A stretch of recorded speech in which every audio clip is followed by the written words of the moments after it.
Hey Wobble Gang, I do hope you are doing great. My name is Ollie. Hit that subscribe button if you love a good Reddit story. All right, let's get into our first story of the day. Our first story of the day comes from Dig Grassanova in the Am I the Asshole subreddit, and it says, Am I the a-hole for moving back home after my husband left me, even though I'm pregnant? I've been receiving cruel messages from my ex, his family, and our friends for the past few days. My soon-to-be ex-husband, Levi, a 33-year-old male, and I, a 28-year-old female, have been together for a decade, married for 5 years. I'm currently pregnant with our first baby and due next month. After I graduated, I moved back to his hometown, a major city on the West Coast, with him. I'm from a bigger city in the Midwest, but I loved living out there. I thought we were happy. We planned our baby and were so excited. But a few weeks ago, he told me he was going to file for divorce. He said he didn't want to be tied down anymore. He was still young and needed to live his life, etc. He said there was nobody else, but I know since then he's been seeing someone. He wanted me to move out, but this is my house too. I even put down the down payment. So he's been staying with his friend Lewis. I can't afford to live here on my own while maintaining my lifestyle. Sure, I could make it work, but it wouldn't be the kind of lifestyle I'd want to live, especially with a baby. I make really good money, but it's so expensive. I have friends for sure, but not the support system he does. No family here. So I've decided to move back home, and luckily, my company has a location in my hometown, so I was able to keep my job. My parents have been so supportive. They're divorced and hate one another, but are now combined in their hatred of Levi, which is interesting to see. They've secured me a nice rental home in my city and refused to let me pay them back, saying I need to save for buying my next house. They're paying for my divorce lawyer and my co-pays at my new doctor here. They said I'm doing the right thing for my baby and are happy to help.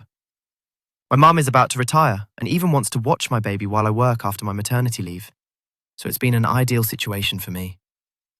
Levi is furious. He's claiming that I moved to get back at him and I'm going to try to keep him out of our baby's life. I explained very clearly that I couldn't afford to be a single mum in San Diego, but he doesn't believe me. He's told everyone I moved back to get the upper hand on custody. That's not why I moved, but it's definitely a plus. His job doesn't have any locations here, and they won't keep him if he moves. He could get another job here, of course, but he says that's too much to ask of him. I told him I'd be going for child support once the baby is born, and he told me I needed to make up my mind. Could he be a dad or not? I told him he was going to be a dad regardless, and if he doesn't want to move here, then he would be a dad by paying child support. I don't think I'm the a-hole. I think I'm doing what I have to do. But I don't know what I'm supposed to say to all these people texting and calling me and telling me I'm keeping Levi's baby from him. I swear I've heard some mind-boggling tales, but this one takes the cake. So, let me get this straight. OP is pregnant. Her husband bails because he needs to find himself at 33, and now she's getting blasted by her supposed friends and his family for having the audacity to move back home. I mean, are we serious right now?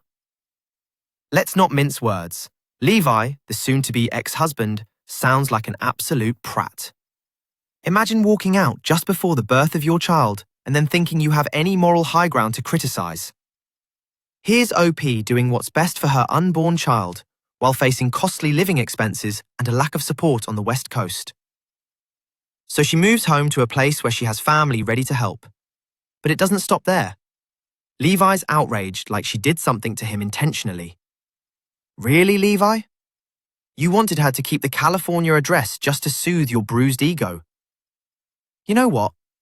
If OP's friends can't see that she's making these hard decisions for her baby, and Levi needs a reality check, then it's time for a friend and support shuffle. Everyone watching can see she's taking responsible steps. Even meddling Levi's parents should get off her back. Drop your thoughts below, because I need therapy after this. F-Mobile 5851 chimes in. First off, congratulations on your baby. Second, do not respond to those stupid texts. You can block those numbers. If he sends any hateful texts, especially now with the baby, you can save those and use them in court if he ever tries to go after you. What you need is a peaceful time before delivery and a stress-free postpartum lifestyle. and go for child support. He's the one who wanted to leave for a free lifestyle. Now he's got it. OP responds, Oh, I'm going for full child support. Don't worry. It would be one thing if this was a one-night stand situation, but we planned our baby, and he's not getting out of supporting it. Someone says, "You're not the a-hole. He created this situation, and now he can walk the path he's chosen. He put you in a situation where you would not have been able to make it, and now you have a support system. He can go kick rocks. How much of a father he is depends on him and how often he will visit his child. But tell him you understand if he's young and needs to live his life. As for anyone sending you negative messages, just block them. It's that simple. You don't have to explain yourself to anyone. You don't have to discuss anything with them. Just block them and be done." OP responds, "I have blocked some of them, but it doesn't mean that I've forgotten what they said. I was just wondering if they were right." Someone says, "Oh my gosh, an original poster who already took the steps to protect themselves. This is so refreshing.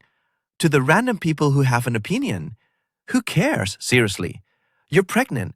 Protect your peace and reply to none of them. Don't give them a reaction. Don't reply. Save all messages, call logs, and voicemails. Also, if you have proof of his infidelity, listen to your lawyer.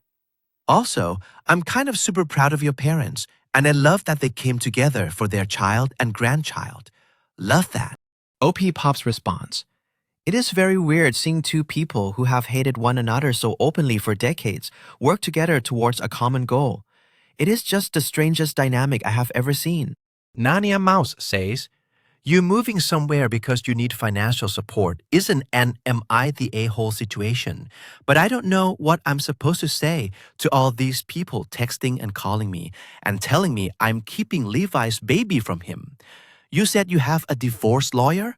Talk to them about whether you're doing anything illegal or compromising regarding the child in the context of the divorce, and stop responding to everyone calling or texting until you get that answer." OP responds, "I'm not. He can't force me to stay anywhere, and I'm the pregnant one, so yes, the baby goes where I go. It is what it is, and he can't stop me from leaving the state, haha." Stunning Mole 5908 says, "Not the asshole. I was in your position 45 years ago. I moved back to my home state so I would have family nearby. There is life after divorce, and your path will be so much easier with family close. As far as telling anyone anything, tread lightly after you inform them it was his doing. You can tell them the exact things he said when he told you. Then keep quiet. His family will most likely take his side, but they do not need to hear anything else from you. Not their business. Congratulations on the baby. I wish you the best." Just days after sharing her heart-wrenching story about moving back home for the sake of her well-being and her unborn child, the OP provides us with an update on her situation. She writes, "So first off, I thought I was clear in my first post, but the number of helpful comments that skipped over the following info was driving me insane. I have already moved back to the Midwest, and I already have a lawyer, so there's no need to tell me to move before my baby is born or yell at me to get a lawyer. I have done both. A few weeks after moving out, he had filed for divorce in California. Since I was moving and obtaining a lawyer, I had not yet responded. I have an obstetrician gynecologist here in my hometown, and am set up to give birth here. I have legal advice from a professional.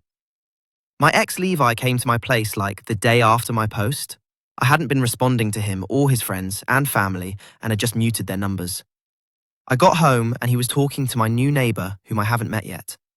I wanted him to stop, so I let him come inside to talk, but also texted my parents about what was going on.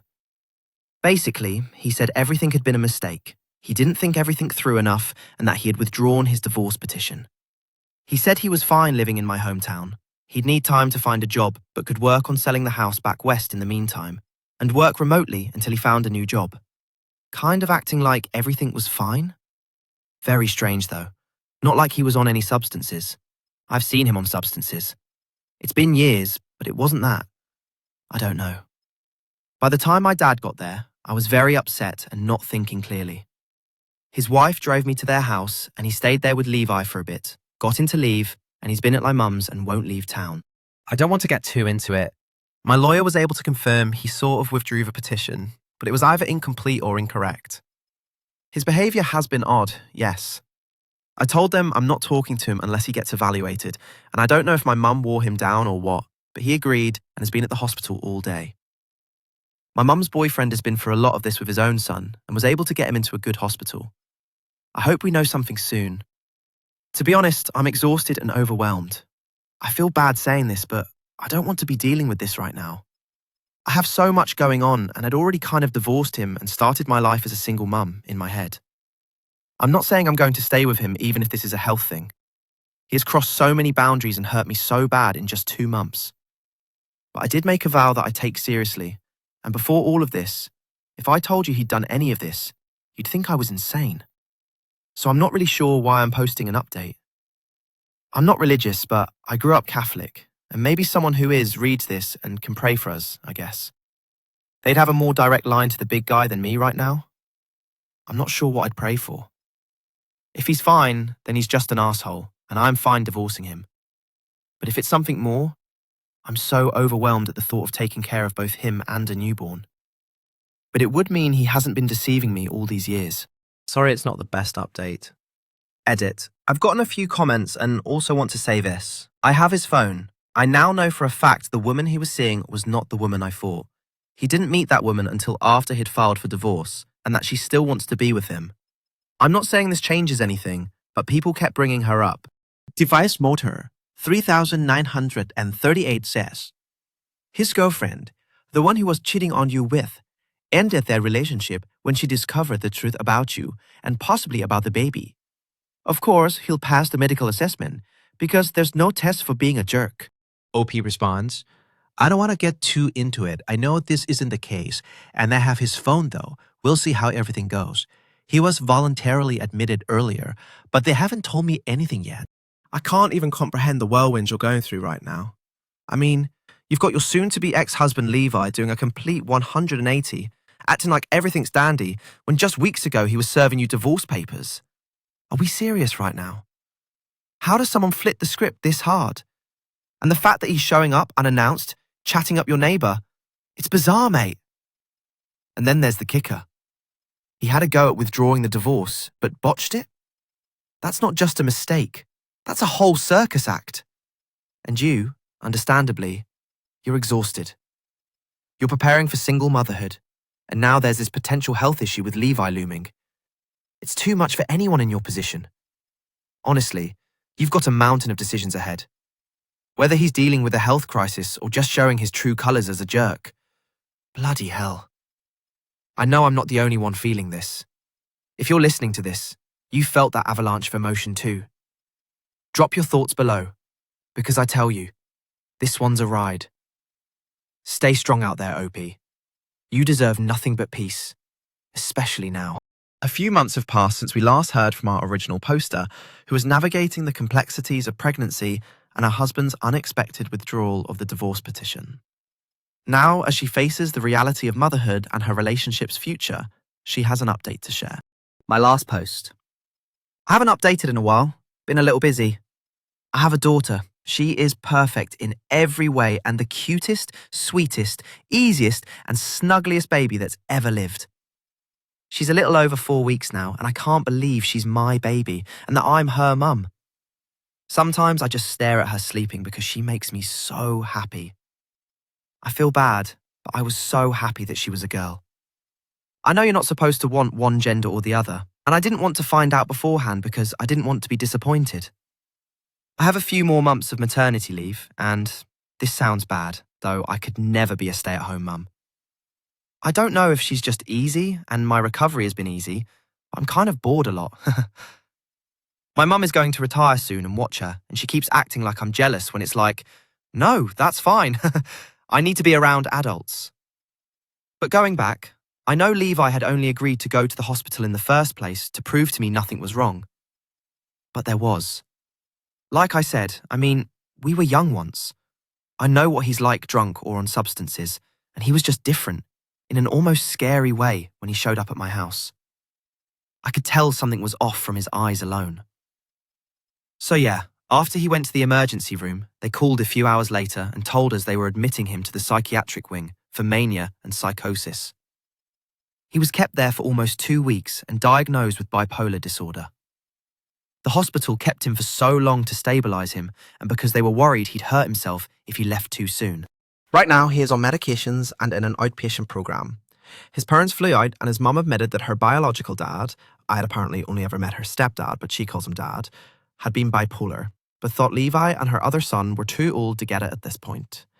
It was so frustrating because we had even talked to them about hereditary diseases when we decided to start trying for a baby, and she didn't mention anything. Like, I now know she has trauma from all of that, but it was a horrible thing to come out when I was about to give birth. Levi is on a leave of absence from his job right now and staying in my mum's pill house, but he has found a place that he's moving into after the first of the year. It's a 2-bedroom condo in a safe area, but he admitted he didn't have anything in her room yet. His doctor told him to hold off because an empty daughter's room would be bad for his mental health, and even Levi has admitted she won't be spending the night there for a while. But sometimes he'll make comments about getting certain things for her room for one day. His old job was really stressful, and his company has a position for him when he's ready to go back that can be remote and is much less stressful, but obviously much lower pay. That's fine. His parents are helping, and he has money from a trust fund, but his family is kind of old money and really focused on appearances. I think they want him to stay here, and I feel like he knows it, and it makes him sad. It's hard to explain. They did deal with selling our house and got us a really good offer, so I'm thankful for that. They always have a huge event for the holidays, like a Christmas party for families and a New Year's Eve party on the beach for all of us. They want my daughter and me to go, but have been blunt and told Levi to stay here. I guess it would be one thing if their not wanting him around was because of what he did to me, but I know that's not why, and my daughter is too little to fly for something so unnecessary. After everything, Levi did apologise to me and has asked his friends and family to as well. He called and explained what happened to them. I wasn't there for the calls and didn't tell him to do them. I was kind of annoyed about it since I had other things going on at the time. Most have apologised, but a few think there's nothing wrong with him and that I'm overreacting. He's cut those people off. He hasn't made any excuses, just apologised. I knew the woman he'd been seeing was named, let's say, Katie, and he had a co-worker named Katie who is our age and they're friendly, so I assumed it was her that he'd been seeing. I actually found out a little bit after my first post that Katie was Louis's neighbour, who's almost 40 and has kids who live with their dads. One of our old friends from San Diego told me. He was annoyed with Levi because he was acting like a lunatic and said he was starting to think I had a point. I don't know if that had anything to do with Levi coming out here. He's on a lot of medicine right now, and while it's better than the way he was, he's not his normal self. He's tired a lot and not as funny or quick-witted as he used to be. I talk to his therapists and doctors often, and they say he's not handling the diagnosis well. He doesn't really talk about that stuff to me, but he's in a bad place about everything that's happened. He told me he'd answer anything I asked, but I told him I don't want to do that right now. Like, knowing there was an organic reason for his behaviour might make it slightly better, but it doesn't change the things he did and said to me, or make them go away. He kind of brought up where we were as a couple after he left the hospital. And I made it clear we were still separated, and I'd do what I could to help him because we were having a baby, but I'm not his partner or owe him anything. You all will get mad at me for this next part. I was planning on just delivering my daughter myself with everything going on, but I kind of freaked out about a week out and asked my mum if she'd be in the room with me. Unfortunately, she didn't want to, and my best friend had an important work trip that week, so I didn't want to bug her. My mum said I should hire a doula or something, but I don't know. I was kind of hoping she'd change her mind about being there and didn't look into one. And of course, she didn't change her mind, so at the last second, I asked Levi. You might be surprised to hear that he was really supportive and calming, and at one point stood up for me when I was pretty out of it, and they were talking about doing something he knew I didn't want to do. It was the closest I've seen to the old him in months. So him being there made it more positive than it would have been without him, which is all that mattered to me. I'm never doing that again, though. It was the most painful experience of my life, and I thought I was going to die. But you were all right. When he told me we had a daughter and I held her, it was worth it. She's going to be an only child, haha. I had them place an intrauterine device and am planning on getting my tubes removed. He's here every day, but we aren't together and he doesn't live at my house. My lawyer was able to fix the paperwork he'd submitted withdrawing the divorce in California, but we are still separated. He's offered to stay overnight, But the thing is, with his medicine, he gets so tired. So I want him to get sleep. And if he's not at his program or sleeping, he's here. And I'm on maternity leave for a few months, so I can handle the nights. I got the flu or a cold or something about a week ago, and he did stay over those nights since I was so miserable. So that was nice to have a backup. I kind of skirted around it when he was looking for a place, like how long he'd be willing to stay here, because I don't want him staying in the Midwest just because he thinks we'll get back together. He said he wants to stay with his daughter no matter what, but it was sad because he kind of acknowledged that his family doesn't want him to move back. He also really likes his therapist on his team here. He said it in a joking way, but apparently his sessions with him are the only times he's not constantly reminded that his awful actions ruined his life. I didn't really want to comment on that, but I'm glad he likes them. My dad was saying he thought I'd be happy to see him down so bad, but I'm not. I don't think it's funny or karma. It's a bad situation all around. My dad and mum also tried joking about me getting back into dating, as if that's even an option for like 1 billion years now. But either way, I'm not interested in dating or meeting anyone new anyways. Don't get me wrong, I don't really think I want to get back together with Levi either. We just need to focus on our daughter, and he needs to stay focused on getting better. But with everything, I'm also in no hurry to move things along. If he wasn't being as helpful and kind as he has been, I probably would move forward with a divorce to be vindictive. But I don't want to right now, since we just have a lot of other things we should be focusing on. And we're clear that we're not together. If he's doing better and nothing's changed by the time she's won, I'll probably move forward with the divorce, but it's not urgent for me. And as for her name, I kept going back and forth. But I did give her his last name, because I'll probably keep it anyways. But her first name is my maiden name. I know she might change both one day, but it's a really good gender-neutral first name, and it's my middle name now anyways. So I guess that's where we're at. I doubt I'll update again. Hopefully there isn't much to update on. Lee's instruction, 2,508 comments. I remember your story and you're a very good person. Original poster. You've handled everything with grace and you're being a good friend to Levi, which is more than he deserves from you. You have a good head on your shoulders and you should be proud of yourself. Just remember to take care of yourself, and it's okay to take a step back from him if it gets to be too much or if you're ready to move on. Congratulations on your little one. OP provides more information in the comments by stating, yes, I know that if I get overwhelmed, he's the lowest on my priority list. For now, everything is okay, but I know things can change, and I'm not going to beat myself up over anything regarding him. Nobody knows the right thing to do when this kind of thing happens, so I'm just taking the punches as they come.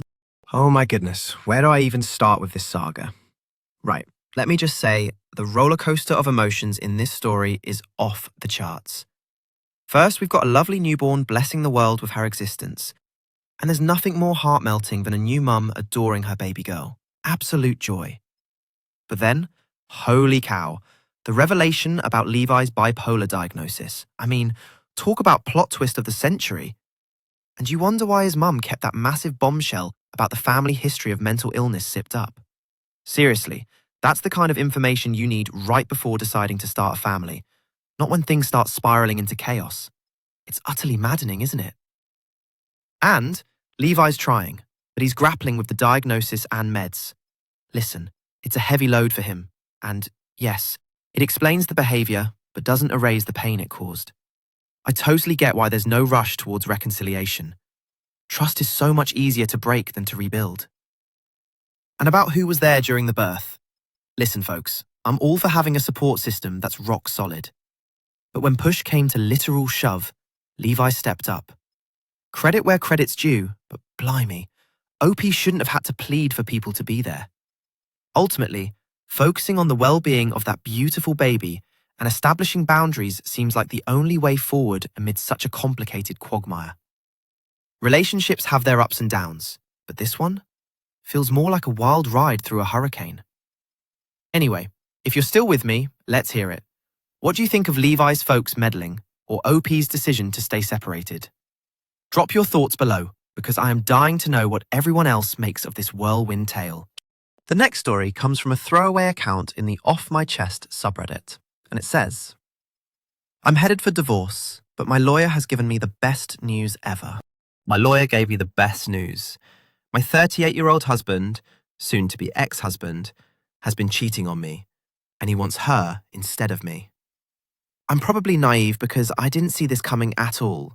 I was researching vacation options for our 10th anniversary next year, and meanwhile, my 39-year-old husband was running around with another woman. She's either 25 or 27, I can't remember which. I never thought heartbreak like this was real, but he broke my heart.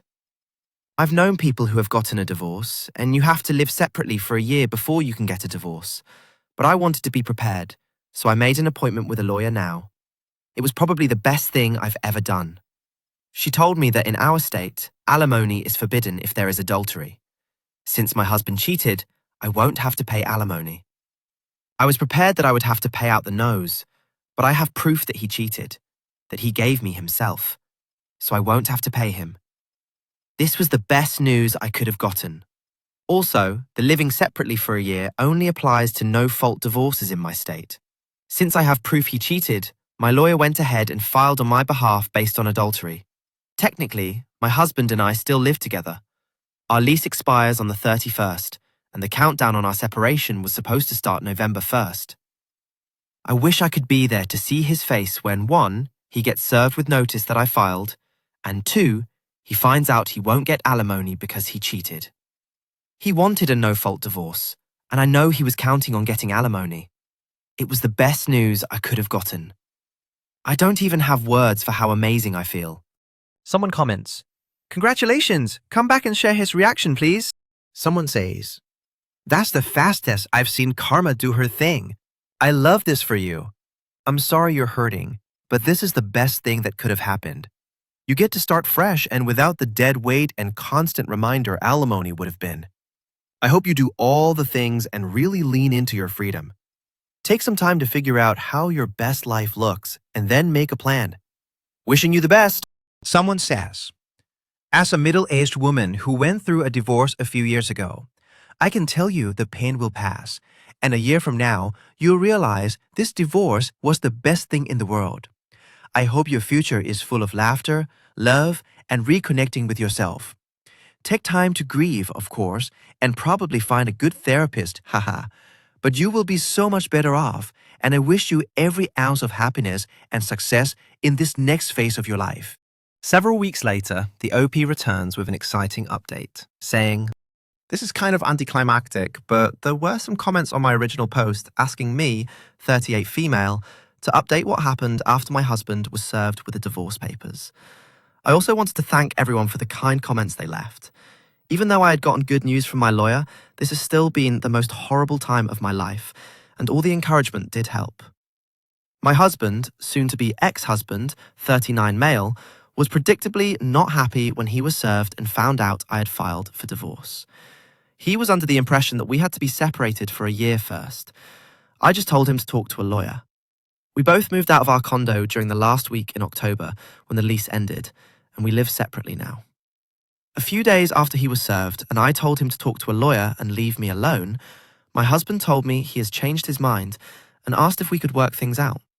I said no way and told him to have his lawyer talk to my lawyer because I'm done talking to him. He was upset and almost in tears when I said I wouldn't reconsider. It's been a month and I have not seen or spoken to him. He hasn't tried talking to me again. Edit, and I'm extremely happy about it because I don't want anything to do with him ever again. Our lawyers are doing all the communicating. He may have been upset, but he broke my heart first, and even the good news from my lawyer hasn't erased how broken I feel." Edited to add, "I'm turning off my messages so people will stop directly messaging me and calling me two-faced or other names for being disappointed that he hasn't contacted me again." I'm actually happy he hasn't because I want nothing to do with him ever again. I'm the opposite of disappointed. The Happiest Dad reflects, "I didn't read your first post, but I'll be honest, I got a pretty strong absolutely not vibe when you dropped the no freaking way on him. So I was a little confused when you also said, it's been a month and he hasn't tried to talk to me. If his lawyer told him you're done communicating, because that's exactly what you told your lawyer, then he's probably following instructions and keeping his distance. That doesn't mean he's right or wrong, or that you are. It just sounds like you made a firm decision. But maybe there's still a tiny part of you that's surprised he didn't make one last push. Not saying you should reconcile, just that both things can be true at the same time. You can be done and still have complicated feelings about how it's playing out.